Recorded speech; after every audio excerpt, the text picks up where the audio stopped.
তো বাকি ছোট ছোট যতগুলো আলামত এগুলা তো চলতেছে, এগুলা বড় যে কয়েকটা আলামতের কথা বলছি এগুলো বাকি আছে, এগুলো ইনশাল্লাহ দোয়া করেন সবসময় এগুলো যাতে সম্মুখীন যাতে আমরা না হই। কারণ পৃথিবীতে যত ফেতনা আছে, এর পৃথিবীতে সবচেয়ে বড় ফেতনা হলো দজ্জালের ফেতনা। দজ্জালের ফেতনা। এই পৃথিবীতে মানুষের মধ্যে যত মিথ্যাবাদী আছে, সবচেয়ে বড় মিথ্যাবাদী হলো দজ্জাল। এর প্রেক্ষিতে দজ্জাল কেন মিথ্যাবাদী? দজ্জাল এক হাতে জাহান্নাম দেখাবে, এক হাতে জান্নাত দেখাবে। যারা এক তাওহীদের স্বীকৃতি দিবে তাদেরকে বলবে তোদেরকে জাহান্নামে ফেলে দিতেছি, অথচ যেটা জাহান্নাম দেখাবে ওটা হচ্ছে জান্নাত, যেটা জান্নাত ওটা হলো জাহান্নাম। যারা দজ্জালের কপালে লেখা থাকবে কাফারা, কাফের, একশো কানা কিংবা একশো খা, দেখতে আমাদের মতো মানুষের মতোই, তবে মানব জাতির অন্তর্ভুক্ত নয়, ওটা আল্লাহ পাকের আলাদা অন্য একটা সৃষ্টি, যাকে আল্লাহ পাক বেঁধে রেখেছেন ভারত উপমহাসাগরের একটা দ্বীপের মধ্যে, যাকে সর্বচক্ষু থেকে দেখেছেন তামিমে দাঁড়ি,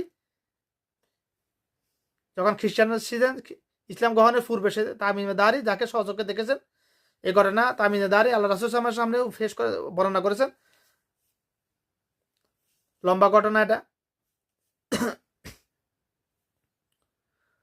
তো যারা মিথ্যা কথা বলে তারা দজ্জালের অনুসারী, ইচ্ছায় অনিচ্ছায়, মনের অজান্তে হোক মনের জানতে, দজ্জালের অনুসারী দ্বারা। আল্লাহ রাসূল সাল্লাল্লাহু যে যাকে অনুসরণ করবে তার হাসর তার সাথে হবে। এবং যারা দজ্জালের অনুসরণ করবে, যারা মিথ্যা কথা বলে তারা দজ্জালের অনুসারী। তো যারা দজ্জাল অনুসরণ করে, দজ্জাল কোথায় যাবে? সর্বোচ্চ বড় মাপের মিথ্যাবাদী হলো দজ্জাল, তারপরে হচ্ছে শয়তান। শয়তান তো অদৃশ্যমান, এই জন্য শয়তানের কথা দেখাইতে পাইতেছি না। সবচেয়ে বড় মিথ্যাবাদী সর্বপ্রথম মিথ্যা কথা বলেছে শয়তান। জান্নাতে বাবা আদম মা হাওয়াকে মিথ্যা কথা বলে তাদেরকে প্ররোচনা দিয়ে আল্লাহ পাক যে গাছের ফল খেতে নিষিদ্ধ করেছেন সেটা খাওয়ার জন্য উৎসাহিত করেছেন মিথ্যা কথা বলে।